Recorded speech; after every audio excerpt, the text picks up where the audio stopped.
All righty. Well, we are going to get started.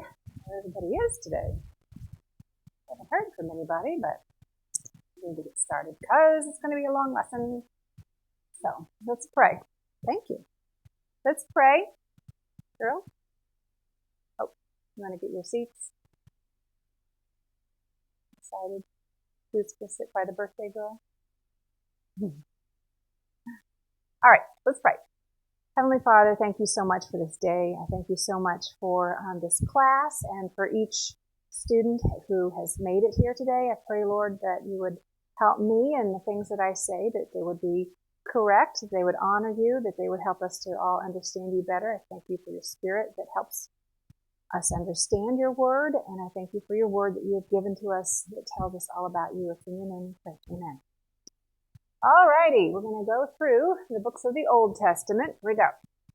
Genesis, Exodus, Leviticus, Numbers, Deuteronomy, Joshua, Judges, Ruth, and 1st and 2nd Samuel, 1st and 2nd Kings, and 1st and 2nd Chronicles, Ezra, Nehemiah, Esther, Job, and then the book of Psalms, Proverbs, Ecclesiastes, Song of Solomon, other prophets, Isaiah, Jeremiah, Lamentations, Ezekiel, Daniel, Hosea, Joel, Amos, Obadiah, Jonah, Micah, Nahum, Habakkuk, Zephaniah, Haggai, Zechariah, then comes Malachi. All right, just as a reminder, these are the history books. These are really what we've been studying, and we've gotten all the way up through 1st and 2nd Kings, 1st and 2nd Chronicles. That's the kingdom era, right? So we've gotten to the end of the kingdom era where they were taken off into captivity. So remember that the prophet Jeremiah said at the end of the kingdom era, you'll be taken off into exile, but for 70 years. And after 70 years, God would allow you to come back to the land. So this book right here, which is the next history book, is going to pick up 70 years after this. But I have a little gap here because that's the exile era. That's that 70 years. And there's really not a history book that talks about what happens during those 70 years. But there is a prophet book that tells us that. So if you have your Old Testament library and all on the top shelf for all the history, we've gotten through this far, and this is going to be the next history book. We're not going to talk about that yet because that's going to take place 70 years later. So we have all these prophets, and all of these prophets wrote and spoke from the Lord during the kingdom era. Some of them were to the northern kingdom, some were the southern kingdom. Obadiah and Jeremiah were at the end of the kingdom era, went a little bit into the exile era, the next era. And then Jeremiah probably wrote the book of Lamentations right after they were taken into exiles. He's looking at the city of Jerusalem and how it's been destroyed and it's so sad. And so he writes this song, this sad song about what has just happened to his nation. The prophet Ezekiel was also taken into exile by the Babylonians right at the end of the kingdom era. And then we have a young man named Daniel who was taken off into Babylon. And it is Daniel's story that fits in right in here, right in the exile era, in between 2nd Chronicles and Ezra. So we're going to do his story because it's going to come right in this section here. All right, let's go through the New Testament books. We have gone all the way up through, we did 1st and 2nd Thessalonians and 1st and 2nd Timothy last time. We're going to do Titus, Philemon, Hebrews, and then James. So there's a letter to a guy named Titus, a letter to a guy named Philemon. It's not Philemon. I had a friend who said, oh, I thought that was Philemon. That's Philemon. A letter to a bunch of Israelite or Jewish people called the letter to the Hebrews, and a letter that was written by Jesus' brother, James. All right, so we're going to do those. Let's go all the way up through James. Here we go. Matthew, Mark, Luke, John, Acts, Romans, Corinthians, Galatians, Ephesians, Philippians, Colossians, Thessalonians, Timothy, Titus, and Philemon, Hebrews, and then James. All right, good. One more time. Ready? A little bit faster. Matthew, Mark, Luke, John, Acts, Romans, Corinthians, Galatians, Ephesians, Philippians, Colossians, Thessalonians, Timothy, Titus, and Philemon, Hebrews, and then James. We're almost at the end. All right. So, as we are studying the history part, we start with the creation era. Now, the creation era, which is the creation, the fall, the flood, Tower of Babel, is really the beginning of the history of all mankind. Right? So we know where we were created by God. We know where our sin came from, right? We all came from the same parents. Way back, we all came from Adam and Eve. That's why we all sin, because we inherited the sin from them. We learn about the first worldwide judgment in the flood. And then we see in the Tower of Babel where nations begin. So when the people building the Tower of Babel, remember that they're like, we're going to build this city that just for us. This is to show how great we are.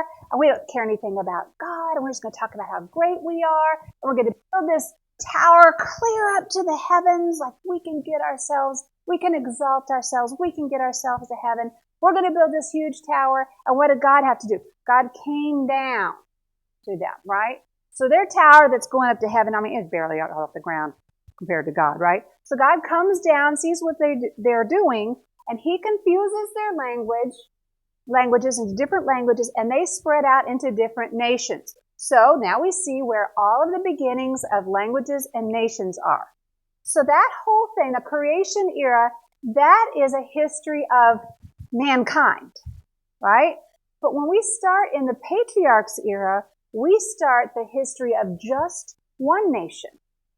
The nation that God decides to make of his own people. So we start with the patriarch era. He starts with Abraham, Isaac, Jacob, Joseph, or Jacob's 12 sons. With Joseph, we find out that these people get down in Egypt.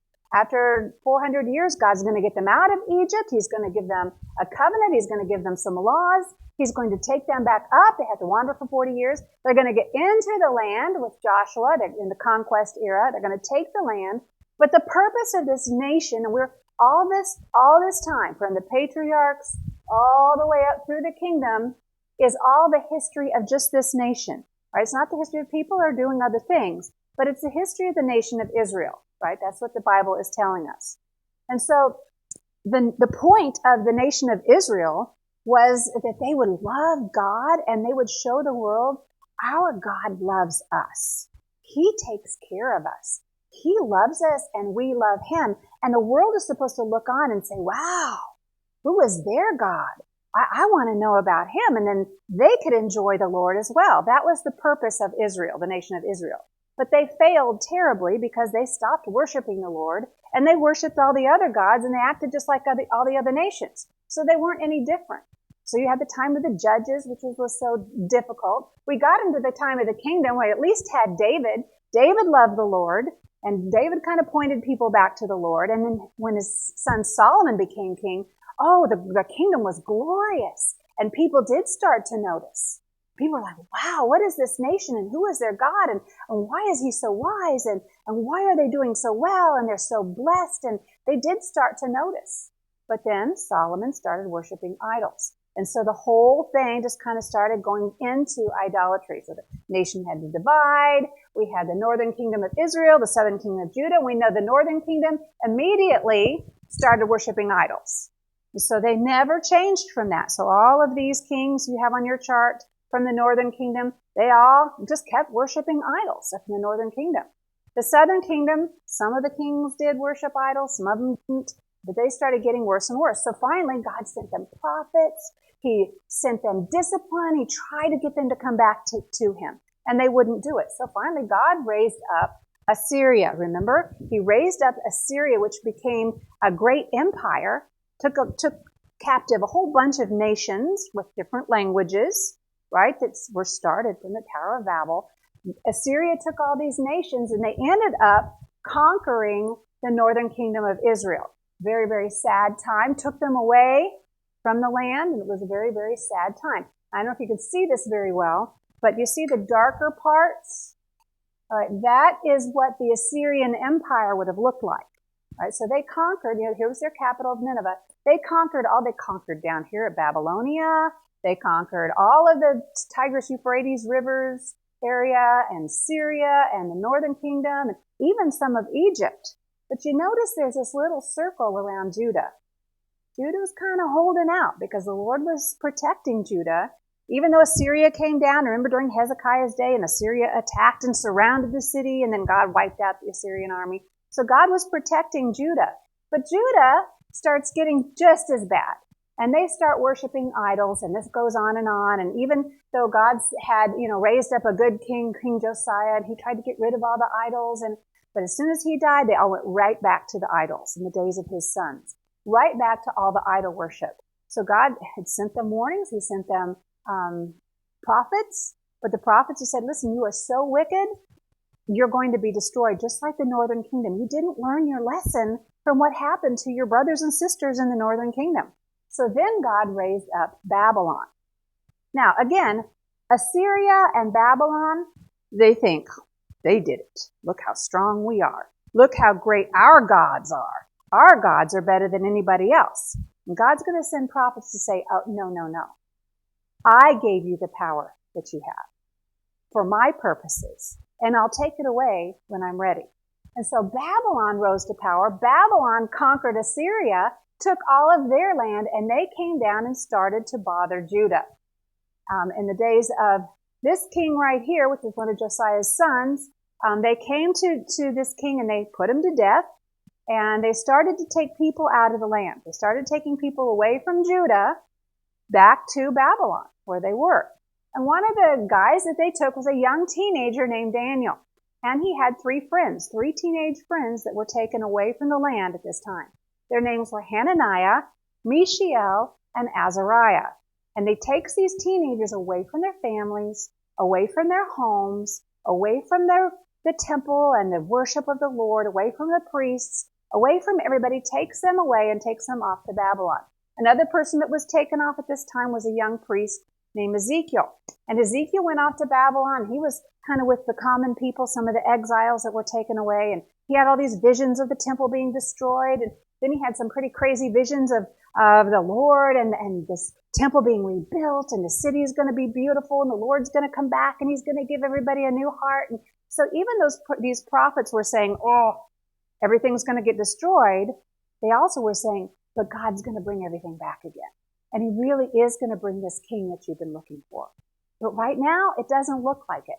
So Babylon just finally goes in and wipes out Judah, destroys the city of Jerusalem, destroys the beautiful temple that Solomon had built, takes all these people away, just leaves a few people left, and takes them off to Babylon in exile.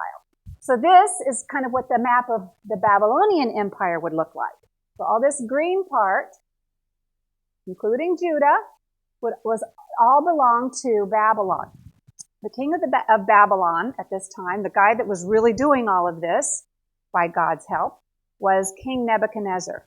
And of course, Babylon thinks, look how powerful we are, look how great we are. And the Lord's like, I'm having Babylon do this. Isaiah said Babylon was going to do this way, way back 100 and some years before. Jeremiah, Habakkuk, all these prophets said, hey, no, this is going to happen. God's going to make this happen for his purposes. But Nebuchadnezzar thinks, hey, I'm so great, I'm doing this. So he takes the people off into exile, and the people no longer are in the land. Now, God had promised the land to the descendants of Abraham, Isaac, and Jacob. But because they had disobeyed him so much, just like he promised in his covenant, he had them taken out of the land. Again, the prophets are saying, we're going to get to come back. We're going to get to come back. But the temple, the beautiful temple where God said, this is where I dwell with you. This is a symbol of my presence with you. This is where you worship me, destroyed. And there aren't any of the descendants of David on the throne. Okay, how is Jesus supposed to come? I mean, he's supposed to be born from this nation. He's supposed to be born in Bethlehem in this land. And he's supposed to be one of the descendants of David, of these kings. How is this supposed to happen? But the prophets are saying it's still going to happen. God is not done. God is not done. So they get taken off into exile. And the one little hopeful thing that we hear at the end of the kingdom era was a little bit of information of something that was going to happen later. This king right here, Jeconiah, who was put in prison in Babylon, years later would be released. And one of the Babylonian kings would let him out, and he'd stay in Babylon. He would have a family. He would have children. He would have descendants and grandchildren and great-grandchildren and great-grandchildren and great-great-grandchildren and great-great, clear down to Joseph, who married Mary, who had Jesus. And Joseph adopted Jesus. So Jesus is going to come. He did come. Descendants. So now we're in the exile era. And the points of the exile era are first, prophecy. That's just there were warnings. Right? God sent them prophets to warn them. Even Isaiah, Zephaniah, Habakkuk, Jeremiah warned them, Babylon's coming, Babylon's coming, Babylon's coming. They didn't care about the warnings. All right. The next one is there were prophets to the exiles. Ezekiel, and we'll find out Daniel was a prophet during the time of the exile. The exile would last for 70 years in Babylon, and then something's going to happen after that 70 years. We'll talk about that today. Something's going to happen. There's going to be a power change, and Persia is going to take over Babylon. And then we'll see what happens after that. That's the exile era. So, as we said, Daniel, young Daniel, teenager, probably about 15, and his friends, Hananiah, Mishael, and Azariah, were taken off to Babylon. And they were put into a 3-year training program. And so it's like, we are going to educate all these guys. We brought the best of all these nations with all these different languages. They would have spoken Hebrew. And they got there. We're going to teach them all a different language. We'll teach them all Aramaic. That was the language everybody kind of spoke in the world, the world language at the time. They're going to learn Aramaic. We're going to teach them all our ways, our customs. They have to read our books and our stories. They have to learn about our gods. And we're even going to change everybody's name to a name of the gods of Babylon. So their names were actually changed. And they were brought to this beautiful city. Now, Babylon, the capital of the empire, Babylon, was this beautiful city with this big, wide wall. I mean, they could have chariot races on this wall. The wall was so thick that, no enemies are going to get over that wall. And right in the middle of the city ran the Euphrates River. So part of the city's on one side of the Euphrates River, and part of the city's on the other side of the Euphrates River. And Nebuchadnezzar built this beautiful city. Do you know where Babylon was? Where Babel had been, right near the area where the Tower of Babel had been built. So he builds these beautiful towers that are really tall, and he has these beautiful gardens that he built for his wife, kind of maybe like a little bit of a symbol of the Garden of Eden. This is this paradise. This is one of the most beautiful places on earth at the time. Everybody knew about it. It was this gorgeous city. And this is where Daniel and his friends were taken. They had these big gates. This is a replica of one of the gates. And then they were taken into the city, and they were put into this education training program. They were given top education. We are going to train these guys, and the best of the best, the top of the class, are going to go on and serve and be counselors and wise men and helpers to the king of Babylon. So they even changed their names, the names of the people, the guys that were going through this training process. So they changed Daniel's name to Belteshazzar. They changed Hananiah's name to Shadrach. They changed Mishael's name to Meshach. And they changed Azariah's name to Abednego. And all of these names has something to do with the gods of Babylon. And all of their original names had something to do with Yahweh, the Lord. So they changed their names. They're changing their language. They're teaching them all new things. And by the time it comes to them, like, okay, now here's your food. We're going to give you the best food. This is the same stuff that they would bring to the king, because we want you so healthy, and we want you to be the top, the top guys in the nation. But there was something about the food that bothered Daniel and his friends. Probably there were some foods in there that were against the law of Yahweh, that said, you're unclean if you eat certain foods. The law of Yahweh said, you're not supposed to eat certain foods. My people are not supposed to eat certain foods. So probably these foods included the foods that they weren't supposed to eat. And so Daniel and his friends said, we have to, they changed our names, we have to learn this language, we have to learn all this stuff. But at this point, right here, we were going to be determined, they resolved themselves not to make their bodies unclean by what they ate. There's something we've got to do. We've got to do something to be faithful to Yahweh, to be faithful to our God. Now imagine, these are teenagers. Their mom and dad are not there telling them, They don't have a pastor. They don't have somebody saying, hey, you need to keep faithful to the Lord. They only have each other. And yet they must have had somebody at home teach them about the Lord, even at a time when Israel had been so unfaithful. And so they knew enough to say, look, we need to stay faithful to the Lord even where we live. And it's a really good example for us because you know what? The Bible says that we are kind of like exiles. If we trust in the Lord, if we trust in Jesus as our Savior, we now belong to another kingdom. We belong to a better kingdom, an eternal kingdom. We have an eternal king. And so really, yeah, we love America. We live here in America, and it's great that we live here. But this really isn't our permanent home. We have a better kingdom that we're waiting for. So sometimes the Bible says, hey, Christians, you're kind of like exiles. You have to live among people that don't love the Lord. You have to live around in a society that's going to tell you, hey, do all these other things. And at some point you have to say, no, I am going to resolve to live for the King whose kingdom I belong to. And that's what Daniel and his friends decided to do. Now, that if they didn't do that, guess what? We would never know their story because they would have just blended in with everybody else. It wouldn't have made any difference. We know their story because they decided we're not going to dishonor the Lord. We're going to do the best we can at what they've told us to do, but we're going to draw the line somewhere. And so the guy said, okay, if you just want to eat fruit, vegetables, and water, if you're going to stay healthy, we'll let you do it. And the Lord blessed them, and they were really, really healthy and really strong. He said, okay, you can do that.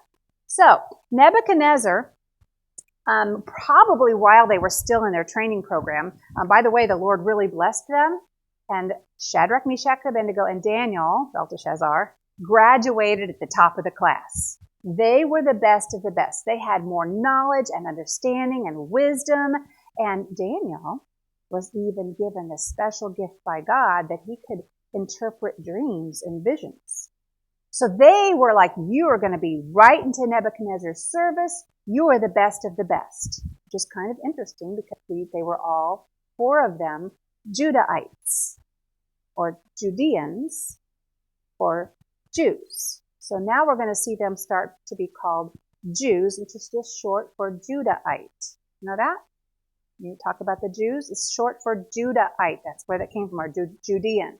So now we'll see in the Bible they're going to start to be referred to as Jews. Before they were Hebrews and Israelites. Now they'll start to be called Jews, and it comes from the word Judah. So probably while they're still in their training, Nebuchadnezzar the king has this bizarre dream. Kind of scares him. And so he calls in all of his wise guys, not wise men, not them yet, because they're probably still in the training program. He calls in some of these wise men, and he says, I've had this really weird dream, and I want you to tell me what the dream means. And if you can tell me what the dream means, I will give you honors, and I'll give you riches and everything. But if you can't tell me what the dream means, I'm going to cut you into pieces, and I'm going to tear your house down into rubble. And they're like, okay, well, tell us what the dream was. And he's like, I don't know if you can really tell me what the dream means. I'm going to make you tell me what the dream was, and then tell me what the dream means. They're like, nobody can do that. Just tell us what the dream was, and we'll tell you what it means, which they were going to try to make something up. He's like, I don't know about this. I think you should tell me what the dream was first. And they said, nobody can do that. Only the gods can do that. And they don't live with man. Isn't that interesting? The gods don't live with man. Yahweh does.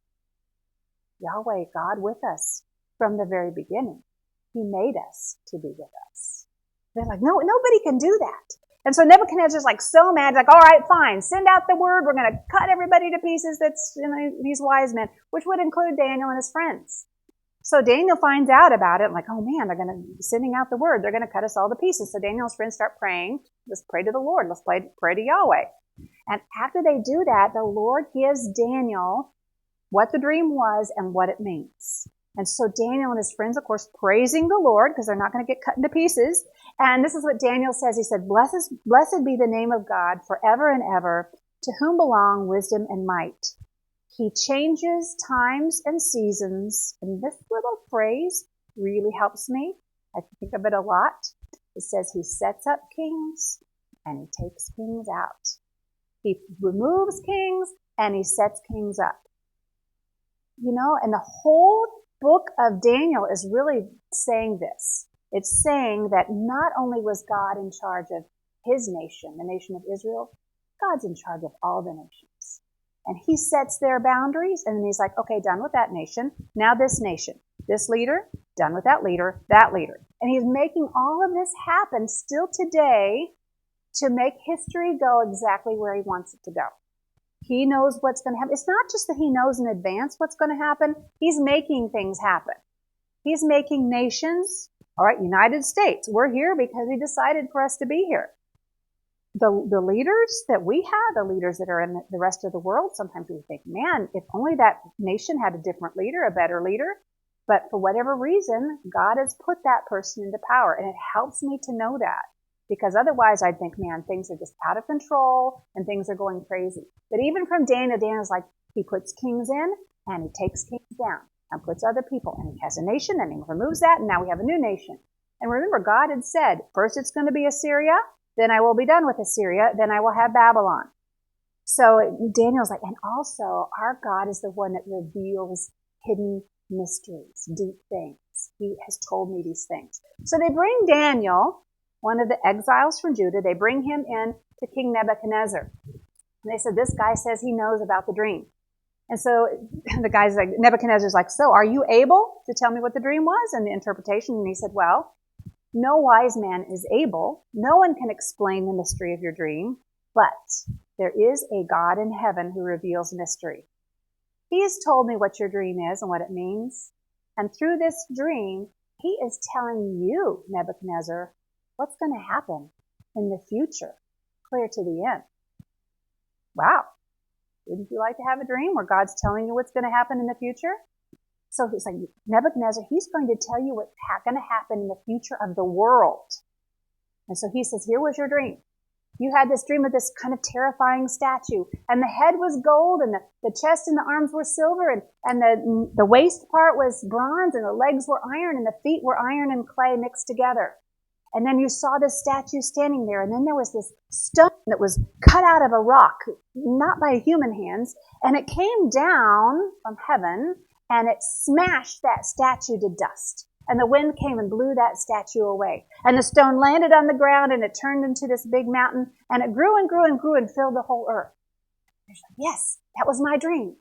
And he says, well, I'll tell you what it means. He said, you, Nebuchadnezzar, you're the head of gold. Babylon, your kingdom, your empire that you have built is the head of gold. God has given you this power.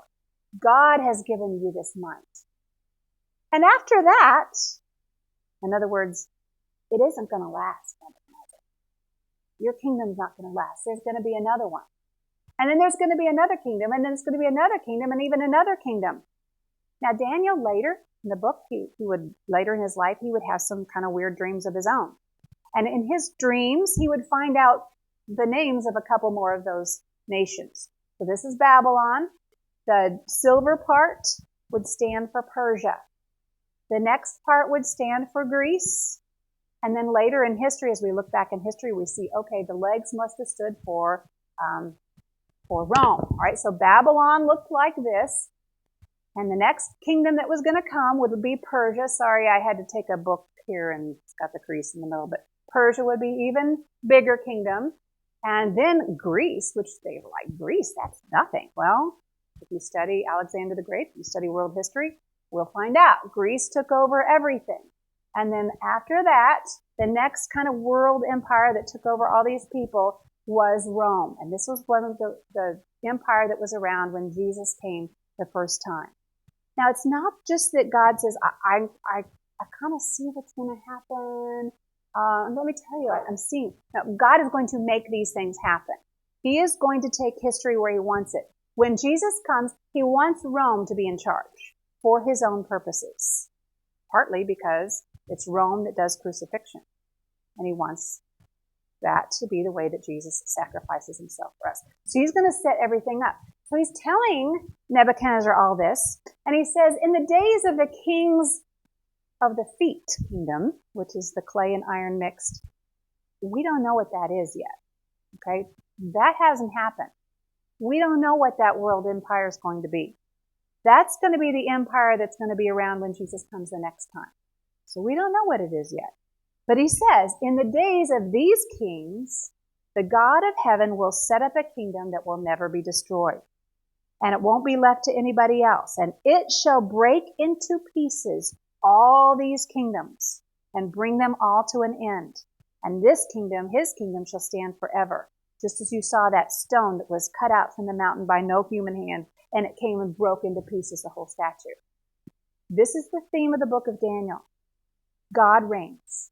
And one day he is going to destroy every kingdom on earth, and he's going to set up his kingdom.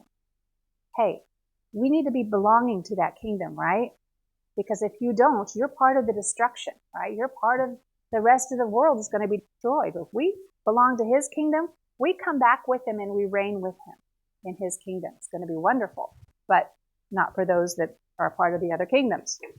So Nebuchadnezzar is like really impressed, and he kind of falls down before Daniel, and wow, your God is the God of gods and the King of kings, and he reveals mysteries. And he really honored Daniel. And Daniel says, hey, can you also honor my friends Shadrach, Meshach, and Abednego? And yes, I'll promote them.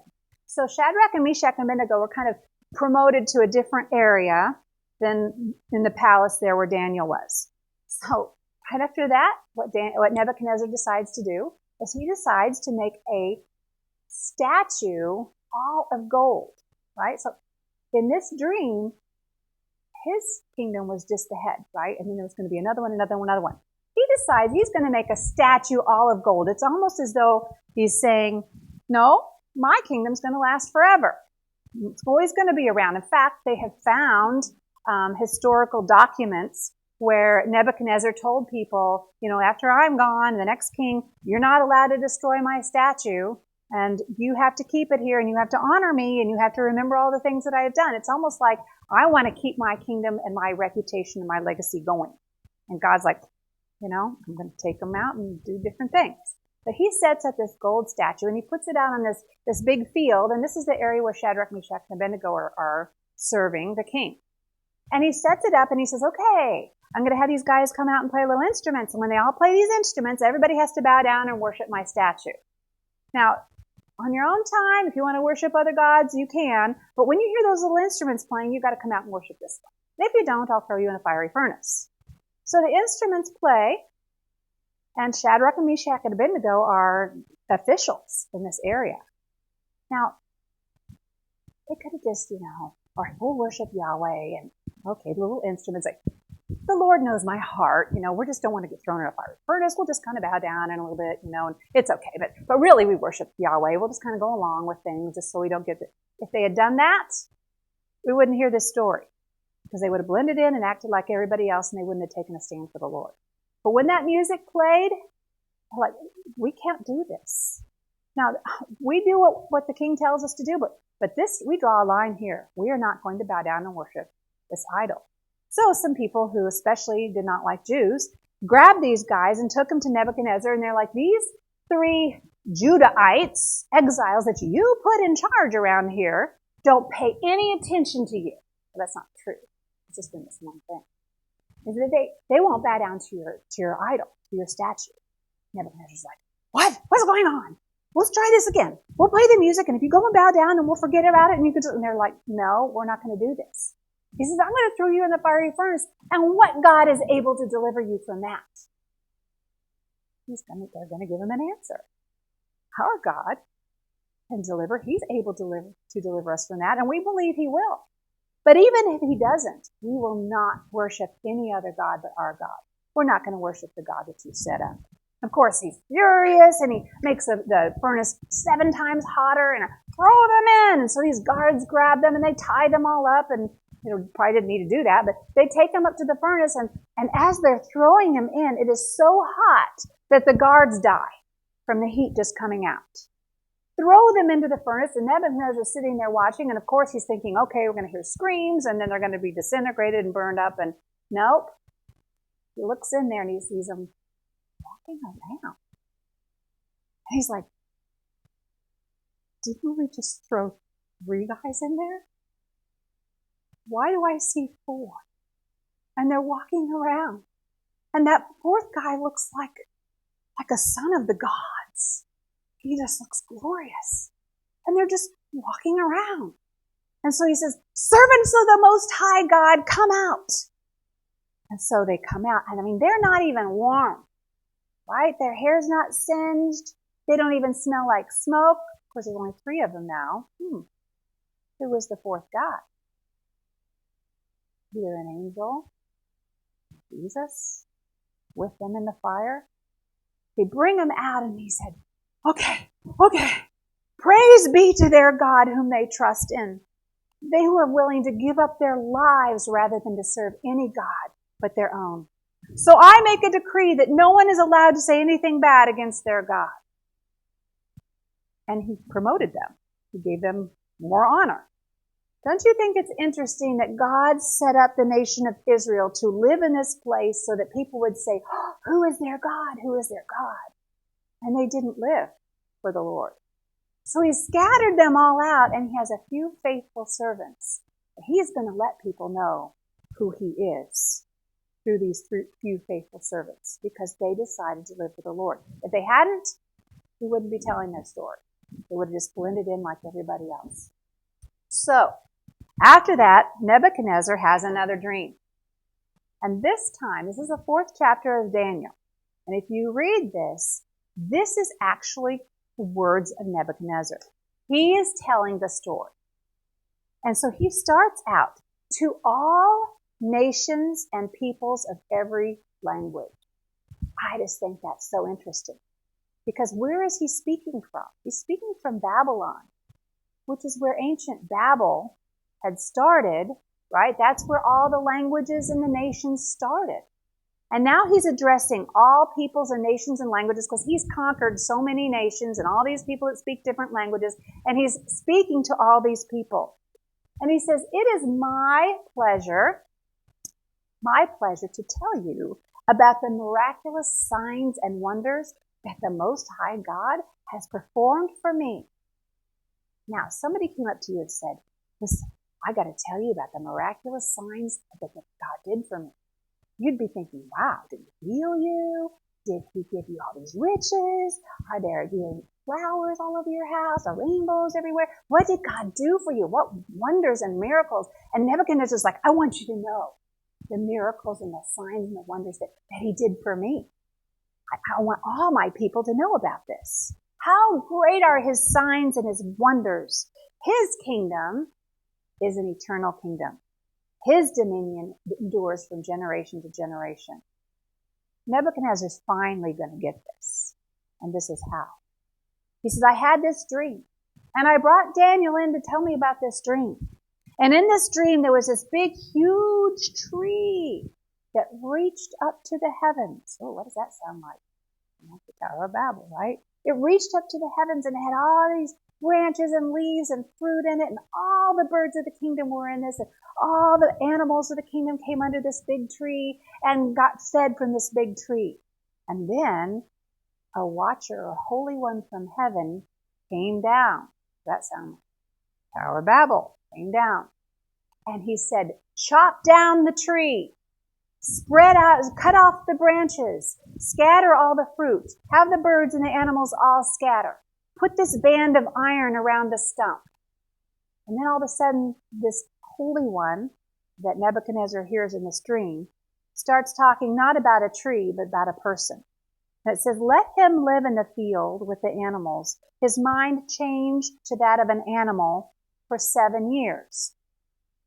So that the living may know that the Most High rules over all kingdoms on earth and gives them to anyone that he wishes. Right? Again, all through Daniel, that's the point. God's in charge. So he tells this to Daniel, and Daniel's like, oh. Nebuchadnezzar's like, what is it? Oh, this isn't good. This isn't good. Daniel's afraid to tell him what the dream means. He's not afraid for himself. He's afraid for Nebuchadnezzar. He said, listen, that tree is you. That's your kingdom. And God is going to humble you because you have all this pride and you think you have done all this yourself. And if you would just humble yourself before the Lord, but if you don't, he's going to cut your kingdom down. And then he's going to change your mind into a mind of an animal. You're going to think you're a beast, an animal, living out in the fields for 7 years until you look up to heaven and acknowledge the Most High reigns over all. There's still time, Nebuchadnezzar. Maybe if you would, stop being so proud and be humble and be kind to your people in your kingdom and the people that are poor and having problems, if you help them. So again, Nebuchadnezzar's telling us the story, right? He's the one that's telling, I want to tell you what God did for me. So he says, about 10 months or 12 months later, a year later, I'm out walking along, looking out at my city, walking along on the balcony. And I said, is this not the great Babylon that I have built as my royal residence by my mighty power and for the glory of my majesty? Doesn't that sound like Babel? We're going to build this city for our own power and our own namesake. Look what I have done. And Nebuchadnezzar said, as soon as I did that, my mind was changed to that of an animal. He thought he was an animal, like a cow or a bull or something. And he wanted to live out in the fields. And so they let him go out in the fields and they kind of protect him. I think Daniel probably had something to do with this. They protected him. They made sure he wasn't going to hurt himself. But he lived out there. I mean, his hair got all long and shaggy and his nails got all long and he ate grass. He thought he was an animal for 7 years. And I think Daniel probably, because Daniel knew this dream, Daniel probably told his advisors, it's going to come to an end. He's just got to acknowledge that the Most High reigns. It is his pride.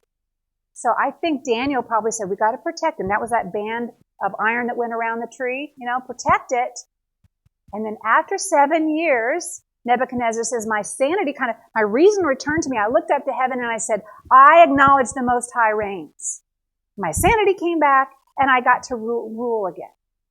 That's the signs and miracles and wonders that the Lord did for me. Isn't that great? Well, it's great because Nebuchadnezzar, first of all, God could have just said, you're done. But he let Nebuchadnezzar know, you need to learn this about me. And it was grace that God did this for Nebuchadnezzar. It was a hard thing. He tried to tell Nebuchadnezzar other times through the other dreams and things like that, through Daniel. Nebuchadnezzar was going to learn this lesson, and the world was supposed to learn this lesson, and we're supposed to learn it when we read about it. Nebuchadnezzar's like, this is what God has done for me. He helped me see who he really is. And that's mercy, and that's grace. And so he said, praise be, and now I praise and I exalt and I glorify the King of heaven because everything he does is right. Wow. Nebuchadnezzar said that. I need to remember that. I need to say that when even things go wrong. Everything God does is right and all his ways are just. And Nebuchadnezzar said, those who walk in pride, he is able to humble.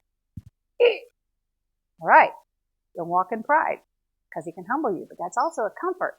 If someone's treating you badly and they're very proud, God is able to humble them. He sees it.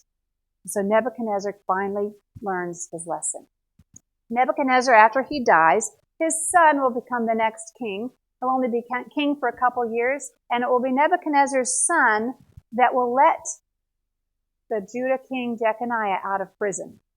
And he will, like I said, have kids and grandkids and great-grandkids. In the next lesson, we're going to talk about his grandson. All right, so he gets out. Now, 20 years later, all right, now there's a new king in Babylon. This king, his name is Belshazzar. He's not related to Nebuchadnezzar, but he kind of refers to Nebuchadnezzar as his father, not like his dad, but as like the one that came before me, the one that, established this great Babylon, and now I'm the king. So he kind of calls him his father, but he's really not related to him. And so he is now the king of Babylon. And he knows that Persia, the nation off to the east, is kind of gathering some armies and wanting to come against him. He's like, I'm safe. I'm inside this city with these big, huge walls, and nobody can get inside this city. And so he decides, rather than to worry about Persia that's coming towards him, he decides he's going to have this big party. I mean, that's how worried I am. I'm going to have a big party. And I'm going to invite all my officials and my wives and my friends and their friends. And we have this big, huge party. And so they have this big banquet. In fact, he says, listen, in this party, what I want to do is I want my servants to go into the treasuries of Nebuchadnezzar. And out of the treasuries, I want them to bring the golden goblets, the golden cups that were used in the worship of that Yahweh God way back in Judah. Now, when Nebuchadnezzar had come in and right before he destroyed the temple, he took all of the precious things out of the temple, things that were holy, things that were used for the Lord. And it kind of lists all these things that Nebuchadnezzar took out. And he took them out and he put them in his treasury.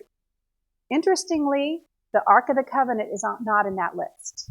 So when we're talking about King Josiah, and King Josiah said, put the Ark of the Covenant in the temple where it belongs. After that, we don't know what happened to it. We still don't know.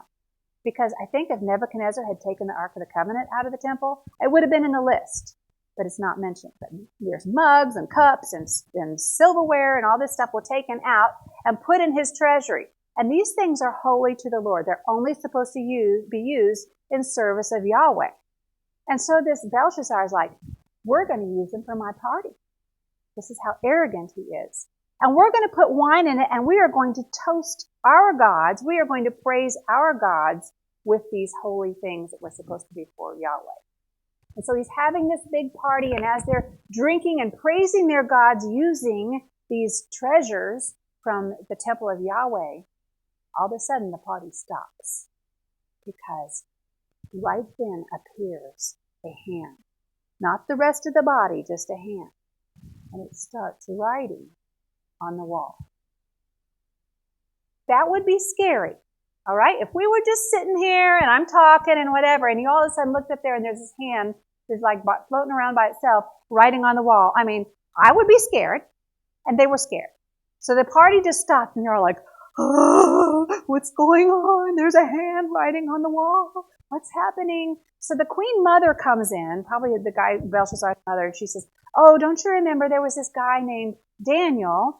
He has been serving the king of Babylon all this time. By the way, to tell you how long it's been now, it's been almost 70 years. Daniel's an old man, right, in his 80s. And so let's bring him in. He's able to tell what dreams mean and visions mean. Maybe he can help us. And so they're like, okay, he's one of the exiles of Judah, one of the Judahites. And they bring him in. And Belshazzar is like, okay, I will give you all these honors and awards, and you can be third most powerful in the kingdom if you'll tell me what all this means. Daniel's like, you can keep all your awards and things, but I'll tell you what it means. He says, you know what happened to Nebuchadnezzar when he was king. God made him very great and very powerful. But Nebuchadnezzar became very proud and very arrogant. And God humbled him by driving him away from his throne and giving him the mind of an animal until he admitted and he acknowledged that the Most High rules over all kingdoms, and he sets over those kingdoms whoever he wants. Nebuchadnezzar had to admit that. And he says to Belshazzar, you knew this. You knew all of this. But you have not humbled yourself before the Most High God. Instead, you have set yourself against him by using his holy goblets to praise your own gods, these gods that can't see or hear, gods that have been made by human hands. But you didn't honor the God who holds in his hands your very life and your breath and all your ways. So I'll tell you what his message is to you. God has numbered the days of your kingdom, and he has brought them to an end. Your kingdom will be given over to the Medes and the Persians. Okay, well, great. Thank you, Daniel. I'm going to make you third in the kingdom. Well, like, big deal. Because right outside the gates, right outside these big, thick walls that no army can get over, the Persians are out there with their great king called Cyrus. And they decide to divert the Euphrates River around the city. So they're blocking up the river, and they're sending the waters of the Euphrates River around the city, and now they can get under the wall where the river was. And so while they're having this big old party, Outside the walls, the Persian army is going underneath. And they go under, and they really hardly even have to fight, because the people look out and there's the whole army of Persia inside their walls. And they're like, okay, we surrender, we surrender. And they go and they find King Belshazzar and they put him to death that very night. Having a big party. Look how great I am. Look how great my kingdom is. An hour later, he's dead. Babylon's done. God's like, okay, done with that, done with you. Okay, Persia. He said it was going to happen. He can do it just like that. And that's what happened. So Daniel's like, you know what? Keep your rewards, because that's what happened. So now we have the next kingdom. We have Persia, just like God said would happen. And the Persian king, King Cyrus, came and took over all this area, all this land. And there where Daniel was, in the city of Babylon, there was a ruler whose name was King Darius. Now, we don't know if this is the same guy as the Persian King Cyrus, who's kind of over all the empire. Some people think that's just another name for Cyrus. Other people think, well, maybe Cyrus put this guy Darius in charge of the part of Babylon where Daniel was. We don't know. But the king in that area where Daniel was King Darius. So King Darius had heard about Daniel. He knew that Daniel had served for the past almost 70 years, served Nebuchadnezzar and all of these kings, and he was just a great guy. I mean, he was honest. He was, he worked hard. He did his job well. He was a nice guy. And so he says, man, I really like this Daniel guy. I'm going to promote him to promote him and give him all these honors. Kind of reminds you of Joseph, when Joseph was down in Egypt, remember with Pharaoh? I'm going to kind of put him in charge around here. Now, there were a couple other guys that they wanted to be in charge. And they didn't like Daniel, and they didn't like Jews, and they were jealous. And they're like, we got to do something to get this Daniel. We got to do something to destroy him. Let's find something. What has he done that's bad? And we can go tell King Darius, you know what he did one time? He did it. And they're like, there's nothing to say that's bad about him. He's never done anything wrong or mean or bad or stolen anything or told any lies. And we can't think of anything against Daniel. What are we going to do? Well, we do know he really serves his God. He really serves Yahweh. He always does. I mean, just continually. He never, will stop doing that. We know he prays a lot. In fact, we see him out on his balcony 3 times a day. 3 times a day, Daniel would come out. He would face in the direction that Jerusalem had been, where the temple had been, and he would pray to the Lord 3 times every day. They knew he was going to do it. The only way we can really get at him is if we can get Darius to write a law that would make Daniel break a law of his God. What can we do? Got it. So they go to King Darius and they say, oh, Darius, whatever. You're so wonderful. Thank you very much. Just to honor you now that you're ruling here, why don't you make a law that says no one can pray to any other God just for 30 days except for you? Just to pray to you. Nobody can pray to any other God but you. Just for 30 days. Just to honor your taking over and being king. Darius is like, well, I guess that I could do that. Yes, here's the papers. Why don't you sign it? Oh, and remember, Darius, according to the law of the Persians, once you set out and make this a law, you can't change your mind. Okay, this is just for 30 days. So he signs this. It says no one can pray to any other God for 30 days. Now these guys know Daniel's still going to pray. Now Daniel could have said, oh, you know what? He says I'll get thrown in a lion's den if I pray to any other God. So just for 30 days, I just won't pray for 30 days. It's just 30 days, right? The Lord understands, God doesn't want me to die, right? Or he could say, I'll just stay inside. I won't go out on my balcony. I don't need to say, no, I don't want to make anybody mad. I'll just go along for 30 days and I can go right back. The Lord knows my heart, Nope. He didn't say that. He's like, whatever, I'm going to do what I always do. And he goes out on the balcony and he prays to the Lord, turns towards Jerusalem, and he prays like he always does. The guys are like, we got him. And they grab him and they pull him in. They take him to King Darius. This Jew, this exile from Judah, whom you want to set up over everybody, he doesn't pay any attention to you. It was just this one thing. He's out there praying to his God, and you made a law that they weren't supposed to do that. Darius is like, you really liked Daniel. He says, well, no, I'm going to change. No, you can't change your mind. You signed it. And so Darius tries, well, how can I get around this? I don't want to throw him in the lion's den. He's a great guy. And there was no other way around it. So he takes Daniel, he has to take Daniel to the lion's den. He doesn't want to do this. He says, Daniel, may your God, whom you serve continually, may he rescue you. And everybody knew. Everybody knew about Daniel. Everybody knew this is what he did. He served his God continually. And he has to throw him in the lion's den. Hungry lions haven't been fed, just ready for what's coming. And they throw Daniel in the lion's den, and that night Darius can't sleep, and he can't eat, and he's all worried, and he's all upset. And the next morning he comes to the lion's den, and he calls down, and he says, Daniel, servant of the living God, has your God, whom you serve continually, been able to rescue you from the mouths of the lions? Daniel, my God sent his angel, and he shut the mouths of the lions. They have not hurt me because I haven't done anything against my God, and I haven't done anything against you to harm you either. Ha! Get him out! Get him out! So he gets him out, and Darius says, okay, I make a new decree that everyone in every part of the kingdom must honor and fear Daniel's God, for he is the living God. He endures forever. His kingdom shall never be destroyed. His dominion shall never be ended. He delivers and he rescues. He works signs and wonders in heaven and on earth.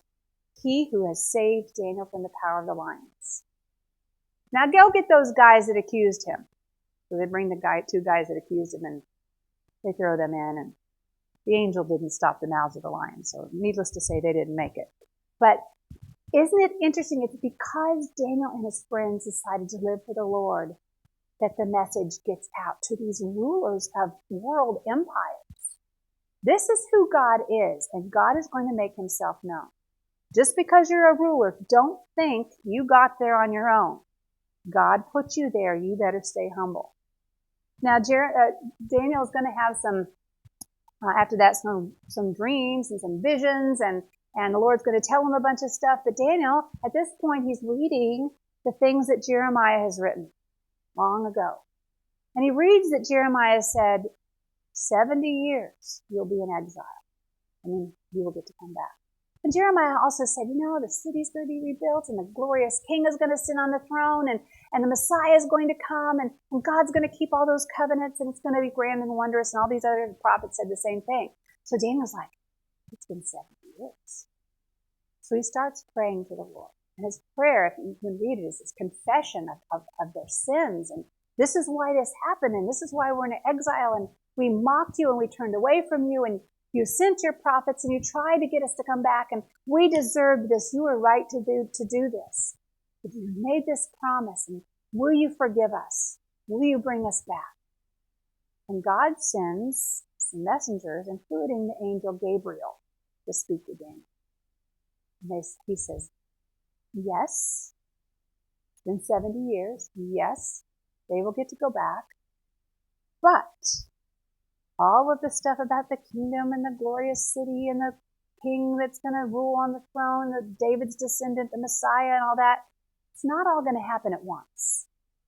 In fact, there's going to be these kingdoms. In fact, the Lord's already told them about all these kingdoms. These are Gentile kingdoms. These are not Jewish kingdoms, and they're going to rule over the Jews.